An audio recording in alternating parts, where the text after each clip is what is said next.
Hello students, मैं शाइना परमार लेके आई हूँ नेक्स्ट टॉपिक 16 महाजनपद के बाद का। जैसे कि हम पढ़ रहे हैं किंगडम्स एंड रिपब्लिक्स, तो उसमें पहले हमने ये क्लियर किया कि आफ्टर ऑल किंगडम क्या है और रिपब्लिक क्या है, मोनार्की सिस्टम में क्या होता है, रिपब्लिक गणतंत्र में क्या होता है। वो सारा हम पढ़ने के बाद ये देखते हैं कि 16 महाजनपद जो इस्टेब्लिश हो चुके हैं उनमें से कुछ ताकतवर निकले और कुछ कमजोर निकले, एक दूसरे पे हमले किए और अपने राज्य बड़े बनाते गए। तो वो सारा डिटेल में पढ़ने के बाद इसी में हम एक डिटेल में पढ़ते हैं कि उनमें से कौन सा ऐसा राज्य था जिसने अपने आप को इस्टेब्लिश किया और उसने पूरे भारत पे भी बाद में राज किया।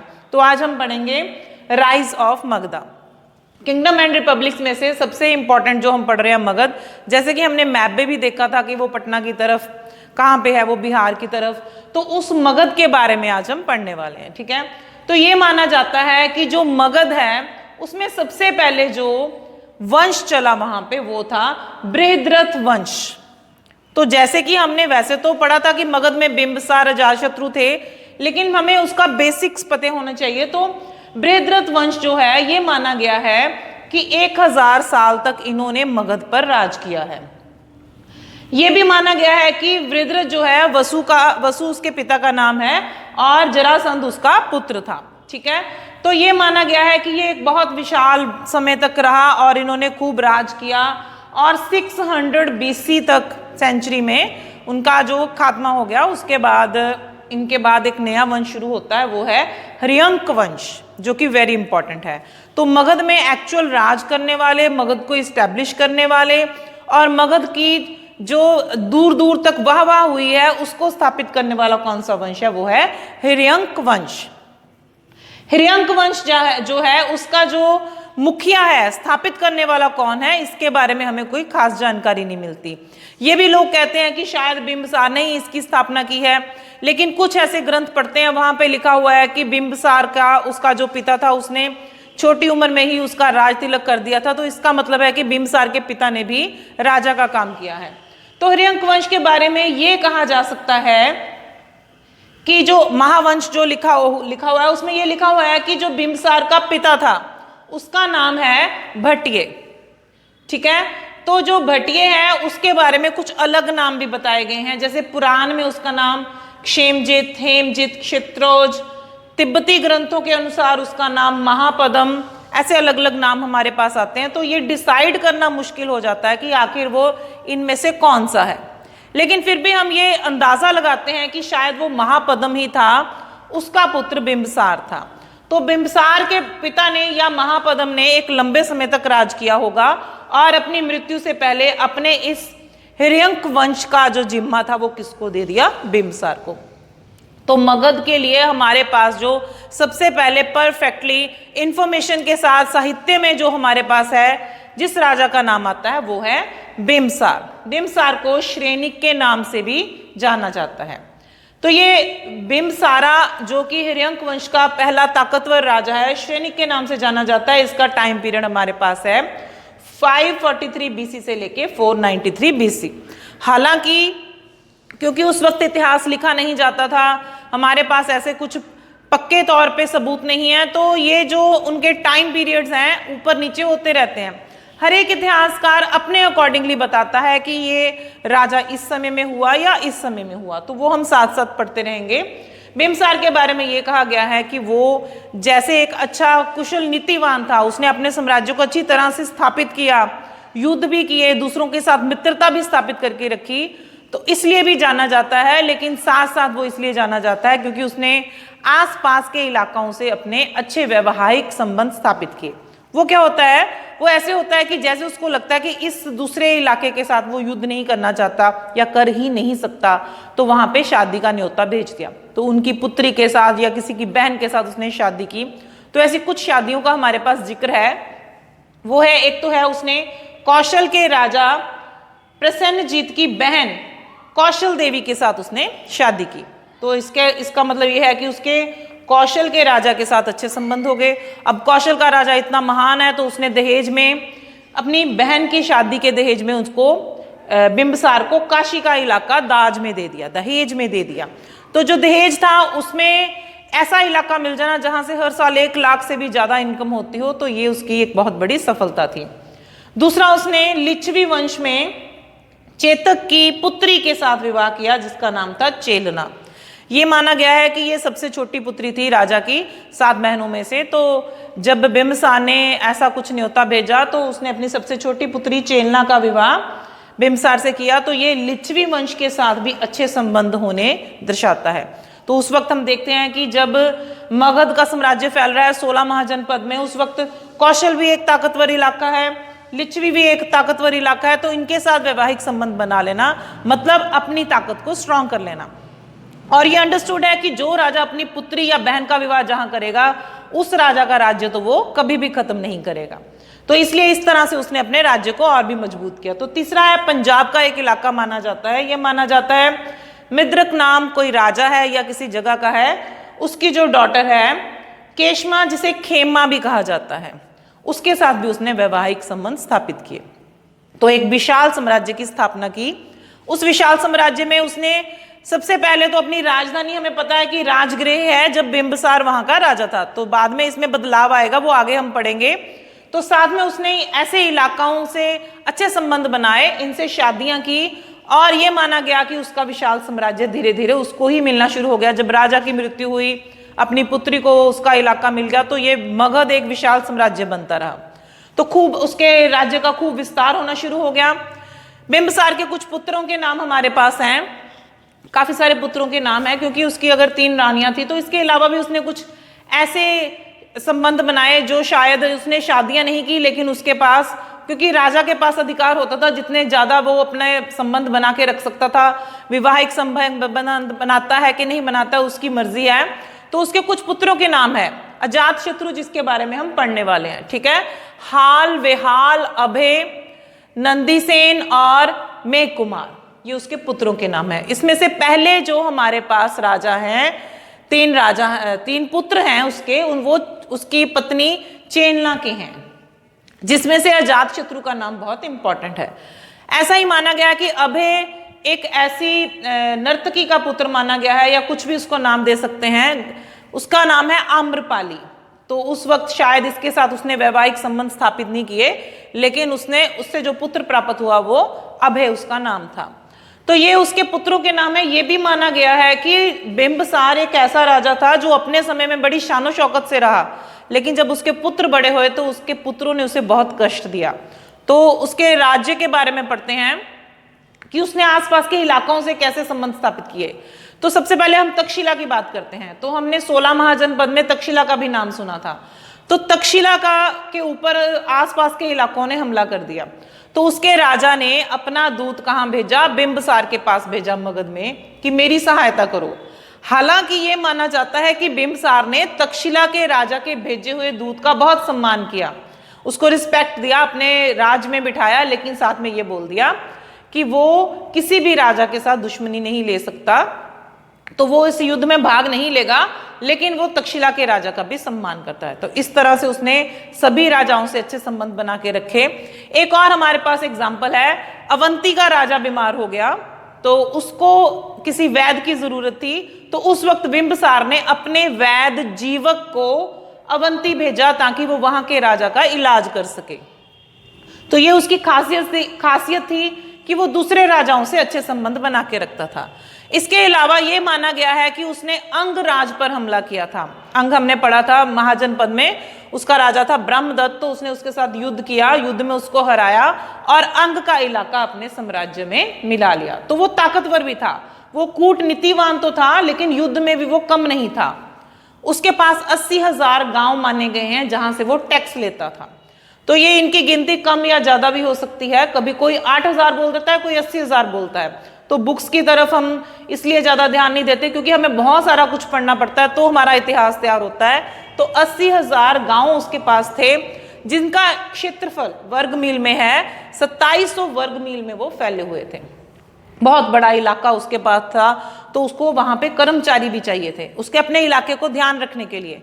तो उसके 4 कर्मचारी माने गए हैं इंपॉर्टेंट, जिनको राजभट कहा गया है, राजा के अधीन जो काम करने वाले हैं। सबसे पहले है संबथक। संबद्धक वो है जो उसके पूरे राज्य का हिसाब रखता है। जैसे हम राजा का मंत्री बोल देते हैं प्रधानमंत्री, तो यहाँ पे संबद्धक कौन है? जो उसके पूरे राज्य का ध्यान रखता है, क्या चाहिए क्या नहीं चाहिए, राजा को क्या करना है क्या नहीं करना है, धार्मिक काम कैसे करने हैं, राजनीतिक कैसे करने हैं, संबद्धक करता है वो काम। उसके बाद है सेना नायक। सेना नायक का तो नाम पढ़ के ही हमें पता चल जाता है कि वो सेना का ध्यान रखने के लिए है, युद्ध लड़ने के लिए और सेना तैयार करने के लिए है। उसके बाद है वोहारिक। वोहारिक वो है जो न्याय करता है। तो जैसे अगर राजा से युद्ध करता है तो वैसे ही राजा अपने राज्य का ध्यान न्याय करने से भी करता है। तो उसने वोहारिक की जिम्मेवारी लगा रखी है कि राज्य में किसी भी तरह का कुछ गलत काम ना हो, कोई चोरी चकारी ना हो, किसी के साथ बुरा ना हो। तो उन्होंने व्यवहारिक की जिम्मेवारी लगा रखी है, वो न्याय करता है। अगर जनता उससे सेटिस्फाइड नहीं होती तो वो राजा के पास जाती है। तो जो दंड है वो इस तरह से भी दिए जाते हैं, जैसे कोड़े लगा देना, कुछ दिन के लिए किले में बंद कर देना, कई बार तो शरीर का कोई अंग काट देना तक के भी वहां पे न्याय करने में ये उनकी सजाएं नियत की जाती हैं। तो लास्ट है महामात। वो है जो टैक्स इकट्ठा करता है। तो अगर उसके पास इतने गांव हैं और उसने इतने इलाके जीत लिए हैं तो उनको चलाने के लिए उसको बहुत सारा टैक्स भी इकट्ठा करना पड़ेगा। जैसे कि उस वक्त का जो टैक्स है शायद हम ये जानते हैं कि वो अनाज के रूप में ही था, तो ऐसे सिक्के या पैसा वगैरह कुछ नहीं था, अलग अलग तरह की चीजों से टैक्स लिया जाता था, या गहने या हीरे जवाहरात या किसी भी तौर पे। तो वो उस हिसाब से डिसाइड करने वाला कौन था? महामात था। वो डिसाइड करता था कि कैसे राज्य से टैक्स इकट्ठा करना है और कितना करना है। उसके बाद जो उसने अंग इलाका जीता ब्रह्मदत्त से, उसका उसने मुखिया किसको बनाया? अपने पुत्र को। पुत्र को बोला जाता था युवराज। तो युवराज को उसने अंग का मुखिया बना दिया, युवराज बना दिया। और अंग के एक इलाका है चंपा, तो चंपा से मैक्सिमम वहां से उसको इनकम हो रही थी, इस इलाके के ये बारे कहा गया है। अब ये सारी बातें हमें पता कहां से चलती हैं? तो उस समय लिखे हुए जैन धर्म के ग्रंथों से, बुद्ध धर्म के ग्रंथों से और हिंदू धर्म के ग्रंथों से हमें पता चलता है। लेकिन ये सारी बातें आपस में कहीं भी मेल नहीं खाती। जैन धर्म के लोग अपने अकॉर्डिंगली बात करते हैं, बुद्ध धर्म के लोग अपने अकॉर्डिंगली बात करते हैं, ऐसे ही ब्राह्मण ग्रंथ। तो इसके बारे में ये सारा कुछ कि उसका जन्म कब हुआ, उसकी मृत्यु कब हुई, ये हम सारा कुछ यहाँ पे देख सकते हैं। अब हम बात करेंगे जैन और बुद्ध धर्म के ग्रंथों के हिसाब से कि जो बिंबसार है उसकी मृत्यु कब हुई और कैसे हुई। तो ये माना गया है, पहले तो हमें ये क्लियर होना चाहिए कि आखिर वो किस धर्म को मानता था। तो जो बुद्ध धर्म वाले हैं वो कहते हैं कि वो बुद्ध धर्म का अनुयायी था, क्योंकि वो बुद्ध धर्म के समय में भी था। तो हम ये मान सकते हैं उसका जो समय है, महात्मा बुद्ध का भी समय है, महावीर स्वामी का भी समय है, तो किसी का भी प्रभाव उस पर हो सकता है। ऐसा भी हो सकता है उसने महात्मा बुद्ध को भी इज्जत दी हो, महावीर स्वामी को भी इज्जत दी हो और वो हिंदू धर्म को भी मानता हो। तो इसके बारे में कुछ कहा नहीं जा सकता। लेकिन बुद्ध धर्म वाले भी यही मानते हैं कि वो हमें मानता था, जैन धर्म वाले भी यही मानते हैं और ब्राह्मण ग्रंथ भी यही मानते हैं। तो यहां से शुरू करते हैं उसकी मृत्यु के बारे में। जैन ग्रंथों में, बहुत सारे जैन ग्रंथों में उसकी मृत्यु की अलग कहानी है, ठीक है। सो एक आवश्यक सूत्र है उनका जो ग्रंथ है, उसमें ये लिखा है कि जो बिंबसार था उसने अपने पुत्र अजात शत्रु को युवराज बना दिया और ये घोषणा कर दी कि मेरी मृत्यु के बाद ये गद्दी पे बैठेगा। तो इसकी वजह से क्या हुआ, अजात शत्रु को ये लगने शुरू हो गया कि ऐसा ना हो कि मेरे पिता की मृत्यु देर से हो और मुझे गद्दी ना मिले। तो उसने क्या किया, अपने पिता को कारागार में डाल दिया, जेल में डाल दिया और काफी समय तक जेल में रखा। तो उसकी माता, जो अजातशत्रु की माता है चेलना, उन्होंने अपने पुत्र को यह एहसास दिलाया कि उसने बहुत गलत किया है। जब उसका पुत्र छोटा था, अजातशत्रु जब छोटा था, तो उसके एक बार उंगली सूज गई थी, तो चोट लगने की वजह से, तो शायद उस वक्त उसके पिता बिंबसार ने ही उस उंगली को मुंह में डाल के उसके सारे जहर को निकाला था। और इस तरह से उसके पिता ने उसके लिए बहुत कुछ किया है हमेशा से। तो अपनी माता की उन बातों को सुन के उसे एहसास हुआ कि मैं अपने पिता के साथ बहुत गलत कर रहा हूँ। तो शायद वो कारागार में गया अपने साथ कुछ तलवार लेकर या डंडा लेकर कि आज मैं अपने पिता की बेड़ियां काट दूंगा और उनसे माफी मांगूंगा। तो ये माना गया कि जैसे वो वहां पे गया तो वहां पे बिंबसार को ये लगा कि ये शायद मेरा पुत्र मुझे मारने आ रहा है। तो उसे लगा कि इसकी बजाय कि मैं अपने पुत्र के हाथों मरूं, उसने खुद आत्महत्या कर ली। तो एक संभावना ये मानी गई है। तो शायद वो कहते हैं कि जैन धर्म वाले कि वो उसने आत्महत्या कर ली अपने पुत्र से डरते हुए। वहीं पे हमारे पास विनय पिटक नामक एक ग्रंथ है। विनय पिटक भी जैनी ग्रंथ है। उसमें उन्होंने लिखा है कि महात्मा बुद्ध का एक भाई था, चचेरा भाई देवदत्त। तो जो देवदत्त है और अजातशत्रु है, दोनों की बहुत बनती थी। तो देवदत्त ने अजातशत्रु को खूब भड़काया, उसे कहा कि तुम पता नहीं कब गद्दी पे बैठोगे। तो अजातशत्रु ये पूछता है फिर इसके लिए मैं क्या करूं। तो देवदत्त ने कहा कि तुम अपने पिता का वध कर दो। तो शायद ये जो देवदत्त के कहने पर अजातशत्रु ने अपने पिता को तलवार से मारने की कोशिश की, और फिर उसके वहां पे जो मंत्री थे उन्होंने अजातशत्रु को पकड़ लिया। और ये भी कहानी है कि फिर बिंबसार ने अपने पुत्र को माफ भी कर दिया और राजपाट भी दे दिया, और वो खुद एकांत में चला गया। लेकिन ये भी माना जाता है कि उसने अपने पिता का बाद में वध कर दिया। तो सारी कहानी घूम के एंड में यही आती है कि पुत्र ने पिता को मारा है, लेकिन कहानियां अलग अलग हैं। हमारे पास एक और ग्रंथ है महावंश, उसमें यह बताया गया है कि शायद उसमें भी ऐसी ही कुछ बातें बताई गई हैं कि महात्मा बुद्ध की मृत्यु के 8 साल बाद उसकी भी मृत्यु हो गई, जो बिंबसार था, तो शायद उसके पुत्र ने ही उसको मारा था। तो ये सारी बातें जो हमें ये बताती हैं कि बिंबसार को आखिर उसके पुत्र ने गद्दी प्राप्त करने के लिए मार दिया, लेकिन थोड़ी कहानी अलग अलग हो सकती है। हमारे पास कुछ इतिहासकार हैं जो ये बताते हैं कि इसके समय है जो वो कौन सा है। तो जैसे मैंने आपको बताया कि हमारे पास उसका समय है 443 से लेके 493। 50 साल तक हम उसके एक समय को मानते हैं कि उसने राज्य किया। लेकिन हमारे पास कुछ इतिहासकार हैं जैसे डॉक्टर राधा कुमुद मुखर्जी, वो कहते हैं कि 603 से लेके 551 बीसी तक उसने राज किया है। हालांकि ये वही 50-52 साल के बीच में घूमता रहेगा, लेकिन एक अलग हमारे पास एक है, हमारे पास यहाँ पे डॉक्टर स्मिथ के द्वारा कहा हुआ। तो डॉक्टर स्मिथ ये कहते हैं कि उसने 582 से लेकर 554 बीसी तक का अपना राज किया है। तो ये हमें थोड़ा कम समय लगता है, लेकिन ये इतिहासकारों ने जब खोज करनी है, लिटरेचर ढूंढना है, तो देखना है कि कब तक उनका जिक्र हो रहा है, उस हिसाब से निकाला गया है। लेकिन हमारे पास जो बौद्धी लिटरेचर है उसके अनुसार ये समय आता है 544 से लेके 492 बीसी तक। तो एस्टिमेटली हमारे पास बिंबसार का समय है जब उसने राज किया। इस तरह से उसने अपने शासन प्रबंध को चलाया जो मैंने अभी आपको बताया। तो ये मगध का शासन प्रबंध है जो बिंबसार के अधीन था। अब बिंबसार के बाद हम पढ़ेंगे उसके पुत्र अजातशत्रु के बारे में। तो जैसे हम पढ़ रहे हैं कि पहला राजा जो है बिंबसार था जिसने मगध का उत्थान किया। तो यहीं पे कम नहीं हुआ, उसका पुत्र गद्दी पे बैठा अजातशत्रु, जिसे हम दूसरा मगध का महान राजा मानते हैं, और ये भी मानते हैं कि अपने पिता को मारने के बाद वो गद्दी पे बैठा।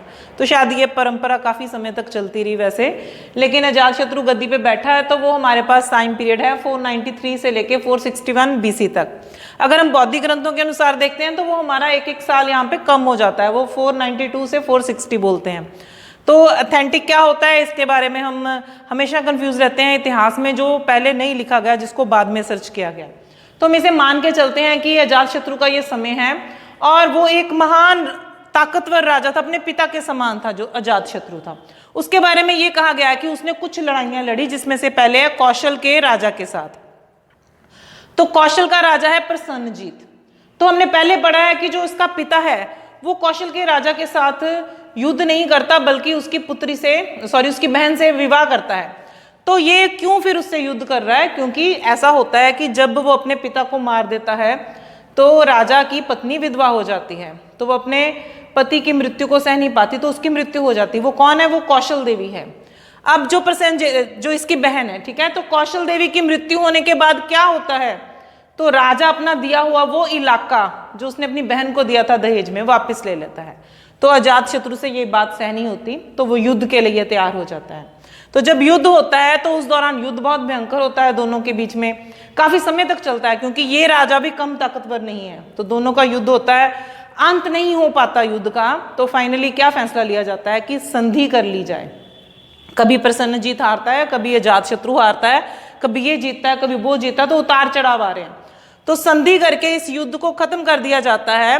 तो उसके बाद क्या फैसला होता है कि आखिर प्रसन्नजीत अपनी पुत्री का विवाह अब किससे करेगा? अजातशत्रु से करेगा। तो फिर इनसे दोबारा से कौशल नरेश के साथ इनके संबंध अच्छे हो जाते हैं और उसकी पुत्री से शादी करता है। तो वापस उसको काशी का इलाका वापस मिल जाता है जो उससे छीन लिया जाता है। दूसरा युद्ध वो करता है वज्जी के साथ। गंगा और सोन नदी के किनारे पर वो अपना एक किला स्थापित कर लेता है। तो वहां पे किनका इलाका है? वज्जी का इलाका है। तो वज्जी के लोगों के साथ उसे युद्ध करना पड़ता है। इस महाजनपद के साथ वो युद्ध करता है और फिर वो वज्जी के उन राजाओं को हरा देता है और उसे अपने एरिया में शामिल कर लेता है।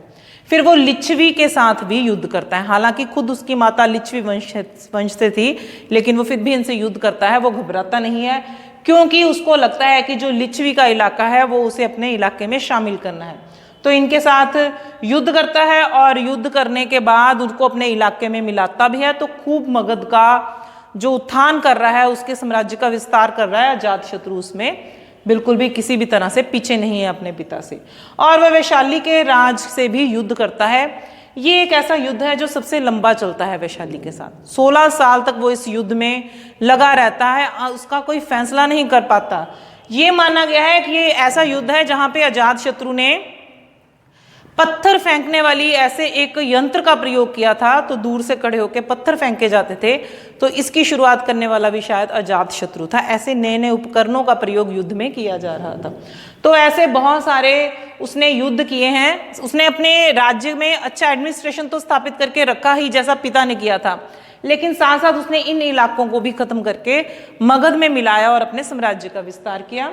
461 में उसकी मृत्यु हो गई। ये भी कहा गया है बौद्ध और जैन ग्रंथों में कि उसकी मृत्यु का कारण भी उसका शायद पुत्र ही था। उसने अपने पिता का कत्ल कर दिया। तो ये पीढ़ी दर पीढ़ी ऐसे ही चलता रहा। शायद उसको भी जल्दी थी राजा बनने की। एक बात और ये यहाँ पे बताने वाली है कि ये किस धर्म को मानता था। तो पहले भी मैंने बताया कि ये समा जो है हमारे पास, ये बुद्ध धर्म और जैन धर्म से संबंधित समा है। हालांकि हिंदू धर्म भी था, लेकिन अब महत्व उस वक्त किसका बढ़ रहा है? जिनका लिटरेचर लिखा जा रहा है। तो लिटरेचर उस वक्त सबसे ज्यादा लिखा गया बुद्ध धर्म में और जैन धर्म में। तो बुद्ध धर्म वालों ने यह कहा है कि अजातशत्रु हमारे धर्म को मानता था। जैन धर्म वाले ये कहते हैं कि वो हमारे धर्म को मानता था। लेकिन हालांकि उसने दोनों ही धर्मों को बराबर रखा और उनके साथ उसके अच्छे संबंध भी थे। तो ये डिसाइड करना काफी मुश्किल हो जाता है कि आखिर ये किस धर्म को मानता था। तो इसकी मृत्यु हो जाती है। मृत्यु के बाद गद्दी पे बैठता है उदयन। हमने इसके बारे में थोड़ा सा पीछे पढ़ा था। उदयन का जो समय है 461 से 445 है। अगर बौद्ध ग्रंथों के हिसाब से देखें तो फिर एक साल हम कम कर सकते हैं, ठीक है। तो ये उदयन है, इसके बारे में ये कहा जाता है अजातशत्रु के कत्ल करके वो गद्दी पे बैठता है और उसके पास पहले से ही एक विशाल साम्राज्य है, बना बनाया राज्य है। तो उसको अब सिर्फ क्या करना है, कुछ चेंजेस करनी है। तो वो क्या करता है, हेमचंद्र जो एक जैनी ग्रंथ लिख रहा है, उसने लिखा है कि गंगा नदी के किनारे वो अपनी राजधानी बदल देता है। तो जो हमारे पास मगध है उसकी राजधानी कौन सी है? राजगृह है। तो अब वो अपनी राजधानी किसको बना लेता है? पाटलिपुत्र को। तो ये बहुत ही इंपॉर्टेंट पॉइंट है। अगर आप किसी भी कंपटीशन लेवल का एग्जाम भी देने जाते हैं, इवन मैं ये बात बताना चाहूंगी, जैसे आप देखते होंगे सीरियल आता है कौन बनेगा करोड़पति, तो एक बार ये क्वेश्चन भी उसमें पूछा गया था कि उदयन के समय मगध की राजधानी कौन सी थी, या ऐसे भी पूछा जा सकता है कि बिंबिसार के समय में कौन सी थी। तो ये क्वेश्चन पूछा गया हुआ है। तो यहीं पे नहीं, हर जगह पे ऐसा कंफ्यूजिंग क्वेश्चन पूछा जाता है कि आखिर मगध की राजधानी कौन सी थी। तो यहाँ पे हम पढ़ेंगे कि एक समय के बाद ये राजधानी बदल के क्या हो गई है, पाटलिपुत्र हो गई है। तो इसके अलावा इसने कुछ युद्ध किए हैं या कुछ अपने साम्राज्य का विस्तार किया है, अच्छा शासन प्रबंध स्थापित करके रखा है, बहुत सारा लिटरेचर लिखा गया है बुद्ध धर्म का, जैन धर्म का, ब्राह्मणों ने भी कुछ लिखने की कोशिश की है। तो ये सारा हमारे पास उदयन का समय है। और उसके बाद और इसने अच्छे ढंग से मगध को संभाल के रखा। लेकिन इसके बाद जो राजा गद्दी पे बैठे, उस समय में मगध का जो डाउनफॉल शुरू हो जाता है, नए वंशों की स्थापना शुरू हो जाती है। ये हिर्यक वंश पढ़ रहे हैं, मगध में हिर्यक वंश का डाउनफॉल शुरू हो जाता है, मगध का नहीं होता। तो हमें ये याद रखना है कि जो वंश बिंबिसार ने शुरू किया है उसका खात्मा उदयन के बाद होना शुरू हो गया। तो एक विचार के अनुसार हमारे पास दो नाम हैं, नंदीवर्धन और महानंदिन, ये दो नाम है। कहते हैं कि शायद उसके बाद ये चौथे नंबर पे और ये 5वें नंबर पर हमारे पास राजा है, ये बैठे। कुछ लोग ये नहीं मानते, वो कहते हैं सीधा उदयन के बाद मुंड ही था जो गद्दी पे बैठा और बहुत ही निकम्मा राजा घोषित हुआ। तो उसके ही किसी सेनापति ने या किसी मंत्री ने उसका कत्ल करके एक नए वंश की स्थापना की। तो हिर्यक वंश यहाँ पे खत्म हो जाता है मगध में। जो मगध का विस्तार करने वाला एक वंश है, उसका खात्मा उसके ही राजाओं से हो जाता है। तो उसके बाद नया वंश शुरू होता है, वो है हमारे पास शिशुनाग। तो शिशुनाग शायद उनका कोई मंत्री ही था जिसने अपने राजा को मार के अपने नए वंश को शुरू किया, शिशुनाग वंश। और शिशुनाग वंश कुछ समय बाद इसका भी पतन हुआ और नया वंश आया, नंद वंश। तो ये नंद वंश, अब हम जो अगला एक टॉपिक पढ़ने वाले हैं मौर्य साम्राज्य, उसको शुरू करने से पहले हम पढ़ेंगे नंद वंश के बारे में। तो ये नंद वंश अपने समय में बहुत प्रसिद्ध हुआ और मगध में बहुत ज्यादा महत्व है नंद वंश का। बहुत राजा इसके मशहूर हुए हैं। महापद्म नंद इनका जो राजा है, उसके जैसा तो शायद नंद वंश में या मगध में ही कोई राजा नहीं था। लेकिन इनका एक राजा आता है धन्नानंद, उसकी वजह से इनके वंश का खात्मा हुआ, नंद वंश का। तो वो अगले टॉपिक में हम बहुत विस्तार से पढ़ेंगे। फिर इसको हराने के बाद कैसे मौर्य साम्राज्य का उत्थान हुआ, वो सारा हम पढ़ेंगे। तो ये हम देख सकते हैं कि 3 राजाओं के नाम याद रखेंगे। एक हमने बिंबिसार पहले पढ़ा, फिर अजातशत्रु, और उदयन का नाम हम कभी नहीं भूलेंगे मगध के साम्राज्य के उत्थान में, हिर्यक वंश में। और उसके बाद शिशुनाग और नंद वंश, जिनको हम नए टॉपिक में विस्तार से पढ़ेंगे। Thank you so much.